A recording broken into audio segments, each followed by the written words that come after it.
Production funding for Sports Files is made possible in part by Infinity of Memphis has moved to Germantown Road, just half-mile north of Wolf Chase Galleria, and is proud to support WKNO for its quality broadcasting and service to our community. Quality and service? No wonder Infinity of Memphis feels at home on WKNO. the WKNO Production Fund, the WKNO Endowment Fund, and by viewers like you. Thank you. My guest today on Sports Files is 8-time Grand Slam singles champion and Hall of Fame tennis superstar Ivan Lendl.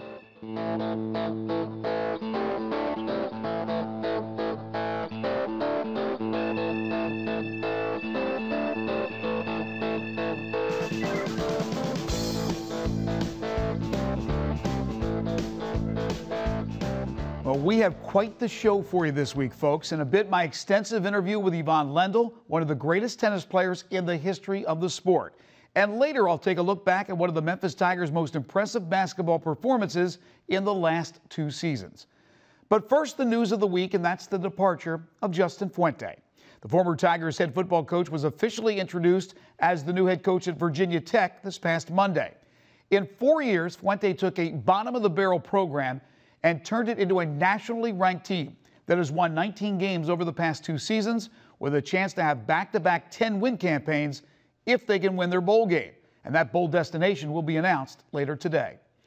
As we tape this week's show, there is still no word on who will replace Fuente. Earlier in the week, former Memphis defensive coordinator Barry Odom, who held down the same duties this season at his alma mater, Missouri, was offered the job, but negotiations broke down.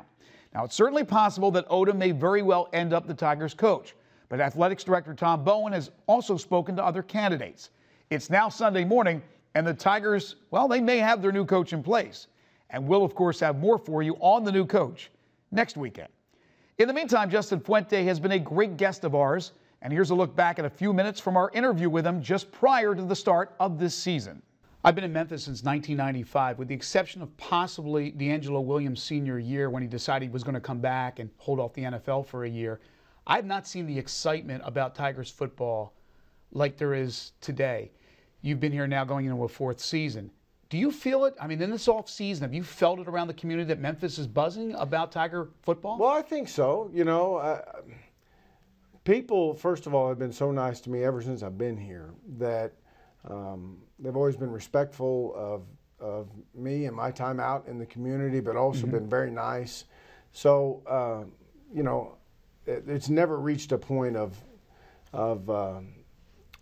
being a burden. But it seems like maybe it has picked up. You know, there are more people that will grab you and just say thank you, or I'm excited for the season and that sort of stuff, and I certainly appreciate it. And you know, I try and relay that to our kids. You know, they're the ones that are living it day in and day out, that are putting in the work, that chose to come here and be a part of this program, and they deserve the credit. You know, how can you continue this growth of Memphis Tigers football? Because obviously we have not hit a pinnacle. Oh, absolutely you can. You know, part of the draw to this place is, you know, show me what the ceiling is here. Right. You know, I mean, you have a large public university in a fantastic city with great support, people, a sports city. And I know it's a basketball city, I understand that, but this town loves sports and will reward a job well done. And I think that the future is awfully bright, the opportunity for growth, what you can actually accomplish here in this community. I don't think we've scratched the surface of it. Now, saying that, I don't think you can just snap your fingers and get it done. You know, I think it's a process. It's going to take time. It's going to take continued, you know, between recruiting classes and retention rates and keeping guys and truly building a program, continuing to build facilities. But I think if you do that, I think you have a chance for something really special here. In his very first appearance on Sports Files, Justin said he wanted to build a program that the university and the city of Memphis would be proud of. I would say mission accomplished. Now to this week's guest, Ivan Lendl. The tennis legend was recently in Memphis to help promote the Memphis Open tennis tournament and to make some personal appearances, like the one he did at the Leftwich Tennis Center, and that is where I sat down with Ivan to talk about his storied career. A career that saw him reach 19 Grand Slam singles finals, including 11 straight years making at least one final. Today, Ivan Lendl on his career, his family, his love for the game of golf, and his humble beginnings in the former Czechoslovakia. And it's next on Sports Files.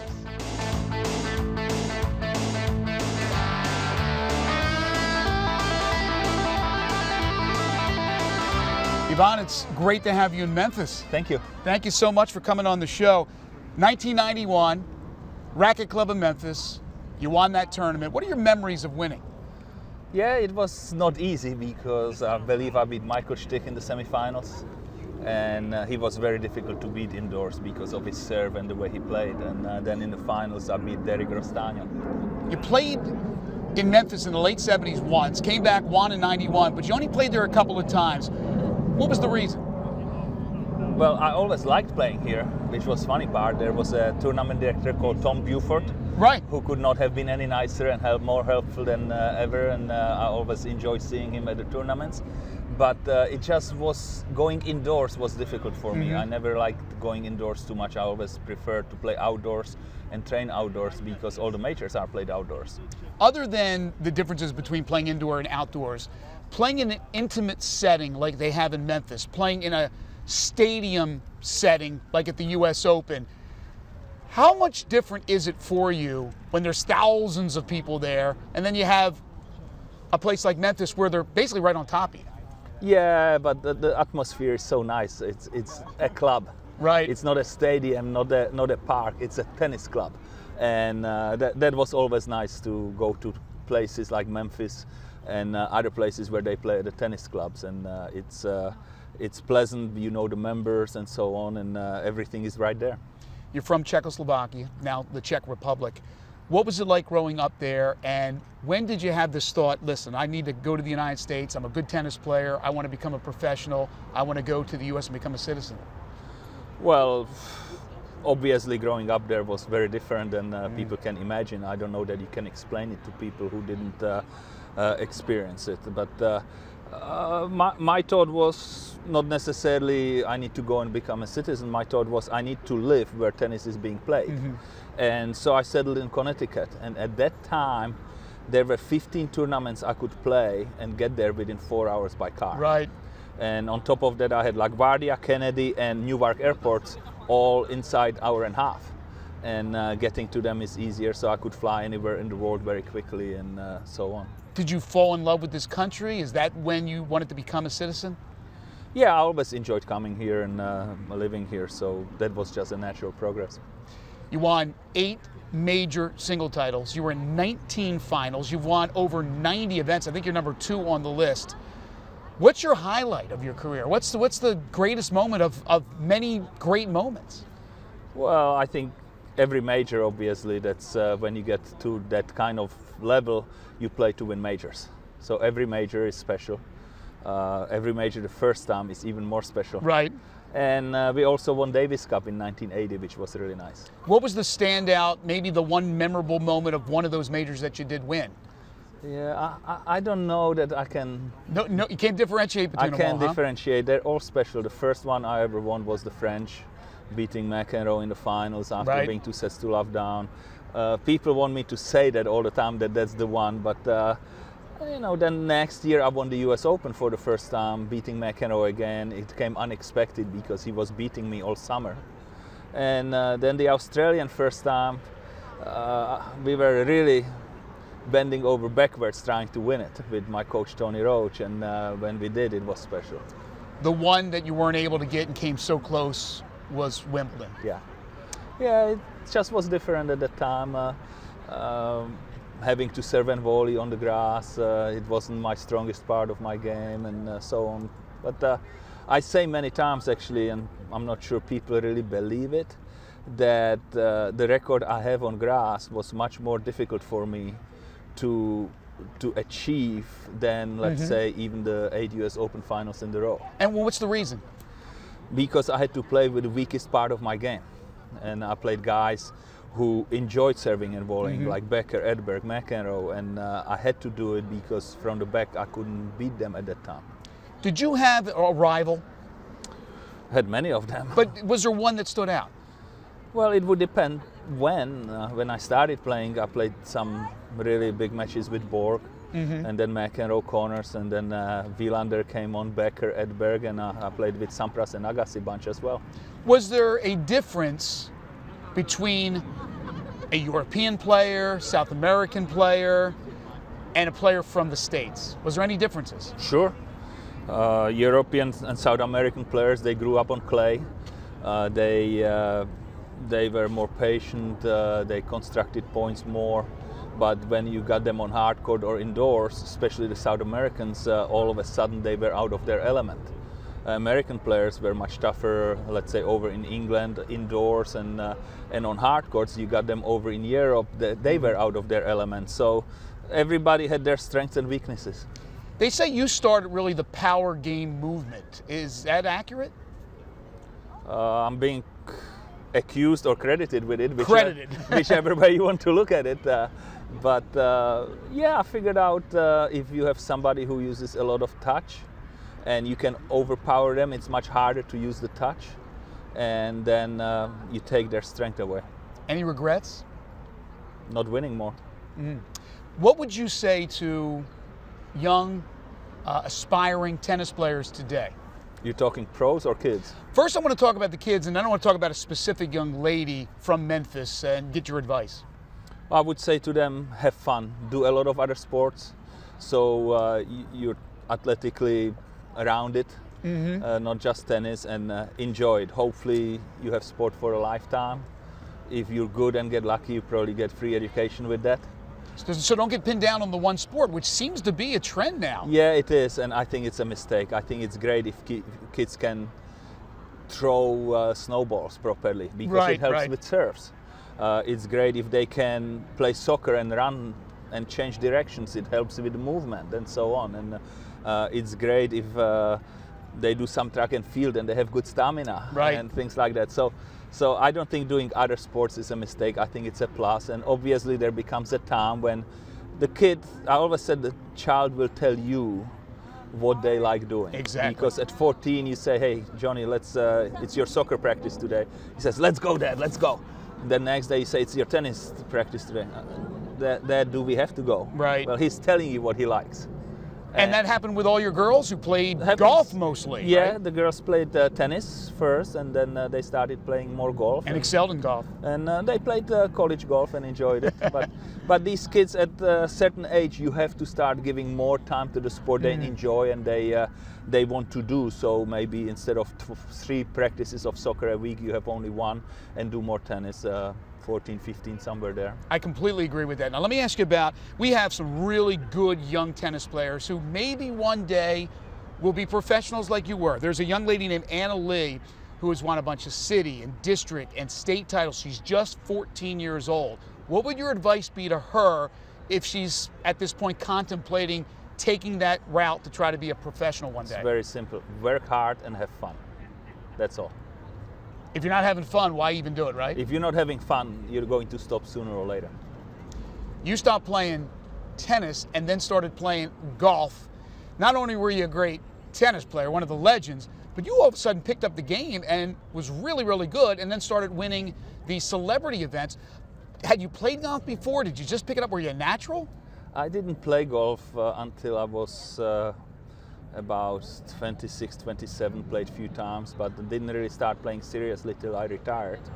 And I say golf really has been kind to me, because when you're an athlete, you train to be competitive all your life. Right. And once you retire from tennis, you have nowhere to compete. And in golf, you can compete for the rest of your life, whether it is a celebrity tour event, whether it is a mini tour event with the pros, whether it is the club championships, doesn't matter. You can be competitive and compete, and I enjoy that. You see a lot of baseball players, a lot of hockey players, the bat, the stick. I think that, I don't see a lot of the tennis players though playing. I mean, obviously you excelled at it. There is a guy called Scott Draper in Australia. Yes. I've heard of him. He actually became very good. I speak to him every now and then when I'm in Australia. He quit golf because of bad back, but he qualified on merit for the Australian Open golf and tennis in the same year. The same year. That's pretty impressive. That really is. Yeah. You got a couple of new hips. Yes. So what's the progress as far as your health? And I would imagine you're going to continue to play golf as soon as you can, and maybe an exhibition or two in tennis as well, right? I'm not sure about the tennis yet. Okay. I have to see how it feels. Golf, I can't wait. December 7th is the date, so that will be the day I'm allowed to swing again. And I'm ready to see the doctor a couple of days before and put a lot of pressure on him. Ivan, what's the state of, especially the men's tennis in this country? We've been waiting for one of these guys to take off because you look around and it's Federer and it's Djokovic and it's Murray and it's Nadal. Where are the Americans right now? Well, first of all, you're comparing them to some of the best players of all times. Between Nadal and Federer, I mean, you got what, 31 majors, and Djokovic 10 and counting. So those are some high numbers in the history of the game. So, but yeah, I mean, it goes in waves. After Connors and McEnroe, they were saying, well, what's wrong with American tennis? And all of a sudden, Sampras comes up, and Courier comes up, and Chang comes up, and there is a bunch of good players again. So it will happen. It's not as easy as it used to be because of the natural conditions, where in Australia and America, Florida, Texas, and California, you could play all year long. Right. When we were growing up in Europe, as kids, we had no access to indoor courts. Now they do. So those players there get groomed all year. The 14-year-olds, they play 3 hours a day all winter, as I played 3 hours a week at 15. And so that advantage has been, I don't want to say taken away, maybe negated is the better word. And USTA is doing a good job. You're going to have Riley Opelka here in February. Right. He's one of the younger guys, and another one is Taylor Fritz, who is playing well, and there is a few 16-year-olds behind them. I'm working with that group for a year, so it will be interesting to see. But I think to develop male players, to be competitive, is taking a bit longer than developing female players, because a few years back there was a problem with that as well. Right. And I think Jay Berger down in Florida, now with Martin Blackman, they're doing a fantastic job. And I think Patrick McEnroe and Jose Higueras were involved with the girls at that time as well when Patrick was working there. And so the girls are here and the boys are on the way, I think. You mentioned coaching some of these young players. You have had a lot of success as a coach, and once you got out of the game, and we talked about the success playing golf, but also as a coach, much sought after coach. I think I just read where there was talk about you coming back with one of the foreigners, maybe Dimitra. Yeah. And it's not going to happen. But where do you stand as far as that's concerned? Because I'm sure you're sought after. Yeah, I no matter who it is, I always listen and try to see if the situation is right. To me, the chemistry between the player and the coach has to be perfect. Of course, I have a very high standard because of Tony Roach, right, who was my coach for 10 years, and relationship and working relationship like that is something I would like to have with a player. And eventually something will come along where it's right, where everything is right, where I think I can help the player thinks I can help him, and the personalities are right and everything. So yeah, it makes an awful lot of sense, because as a player, even with success, even with the great players, to have a coach, you got to be willing to listen to that coach. You can't assume that you know everything, because why would you need the coach? You have to be willing. There's got to be some give and take, right? And I think on the other hand, the coach has to talk to the player and listen to the player. Right, because right. If you tell me as a player I'm working with, I'm sitting there and I'm thinking your forehand is great, and you tell me, I don't feel right on the forehand. Well, no matter what it looks like to me, I have to work on it till you're comfortable with it. Absolutely. And so I have to listen also very well. And I have, some may call it a little unorthodox way of coaching, because I go by feel a lot.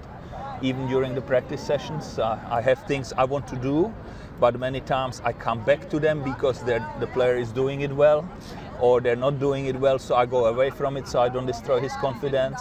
But sometimes something is not going right and you have to stay there, and I make mistakes, everybody makes mistakes, sure, but you just do your best with that, and I think that's the way to go. All right, you're off the hot seat, but we like to end all our interviews with something we call 5 for the Road, Ivan. It's going to be simple questions. First thing that comes to mind. I thought we have to be somewhat right with the language. Yeah, I'll make sure I'll make sure you understand where I'm coming from. You've been in this country long enough. You know what I'm talking about. Favorite sports team? You're down in South Florida. I'm sure you go to other sporting events. Carolina Hurricanes. What? The Carolina Hurricanes. Why? You're a big hockey fan, huh? I used to be on the board of Hartford Whalers. How about that? They moved down to Carolina. Ron Francis, who I think highly of, is general manager. I love it. There is the connection. I love hockey, so. Favorite athlete of all time? Could be a tennis player, doesn't have to be. Well, tennis player is easy. It's Rod Laver. Okay, the Rocket. From other sports, I loved watching Larry Bird, and I'm not a basketball guy. I haven't watched a basketball game since Larry retired. You love the work ethic. I just love the way he saw what's coming. And for the very same reason, I loved watching Wayne Gretzky. He just, I heard a story or read a story that hockey night in Canada, when Wayne was a little boy, his dad would give him a big kind of plate, wooden plate, with hockey ring on that, and he would have a pencil, and as he's watching, marking where the puck is on the ice. Wow, how about and that? then he would see where the puck is most likely to come. I don't know if it's true or not, but it makes perfect sense, and that's how Wayne played. Yeah, student of the game. And so Wayne Gretzky, Larry Bird. Okay, real quick, music. What do you like? Artist? What type of music? What do you listen to? I'm not a music guy. Not at all? No. Wow. A funny story one day. We were playing golf, and the pro comes to us and says to me, "Can Roger over here join you? His English is about an 8 handicap." I said, "Sure."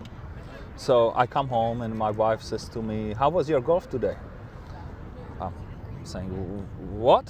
You know, she doesn't really care about the golf. And I said, "It was fine." She goes, "Who did you play with?"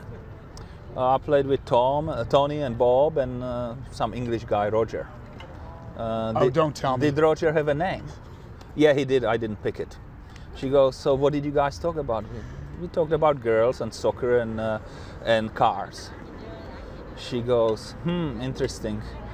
Did you hear ever about Pink Floyd? I said, "Yeah, I did. There is a Tampa goalie, Cubby Bullin. He has a wall on the mask, and every time he has a shutout, they play that song." Right, the wall. She goes, "Well, you played with the guy who wrote the song." I said, "Okay." Roger Waters. Yeah. So we played next day again. Oh, what a great story. Oh no, my wife actually says, "So did you guys talk about," before she told me who it was, "did you guys talk about music at all?" I said, "Yeah, he asked me what kind of music I listen to." And she starts laughing because she knows. She says, "So what did you tell him?" I said, "Well, I told him I have a few CDs in the car of ABBA, Beatles, and Boney M." And she goes, "What did he say?" I said, "He said I have good taste because they all have great rhythm." That is one good story. So we played the next day. Very nice. And my wife, I come home and my wife says, "So how was golf today?" I said, "Good." And she says, "What did you guys talk about today?" I say, "Women and cars. There were no soccer games." Favorite movie of all time? You're catching me on subjects I don't do. Not a big movie guy. No. How about TV? I love 2.5 Men and Big Bang Theory. 2.5 Men and Big Bang Theory. How about Same that? writer. I didn't know that until I found out, Chuck Lorre. You know, yeah. Yvonne, it's been an absolute pleasure. I will tell you one quick thing. Sure. I'm working out last year during Wimbledon. Right.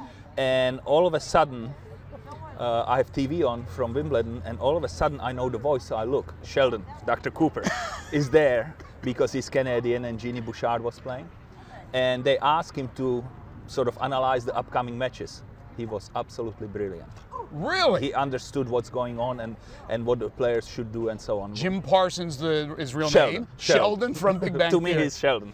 Thank you so much. Pleasure having Thank you in you. Memphis. Enjoyed it. That's Yvonne Lendl. We'll take a break. Overtime is next.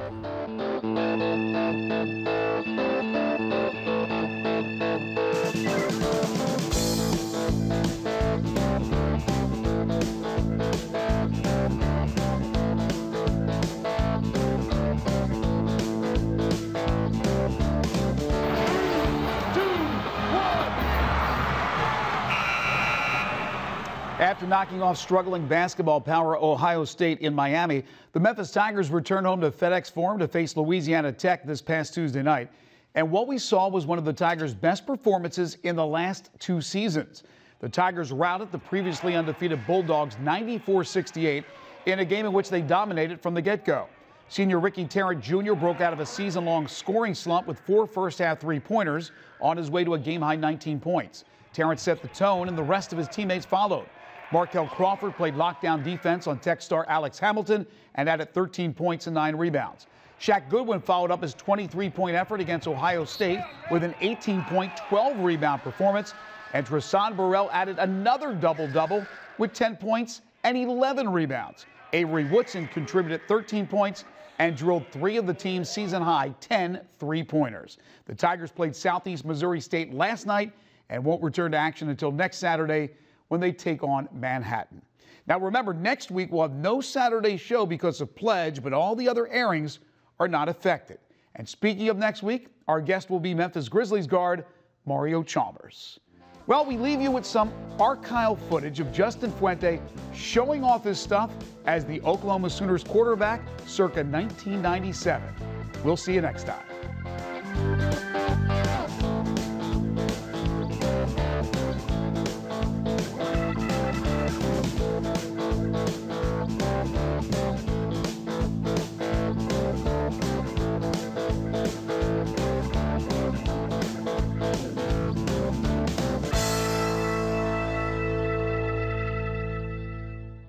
Production funding for Sports Files is made possible in part by Infiniti of Memphis has moved to Germantown Road, just half-mile north of Wolf Chase Galleria, and is proud to support WKNO for its quality broadcasting and service to our community. Quality and service? No wonder Infiniti of Memphis feels at home on WKNO.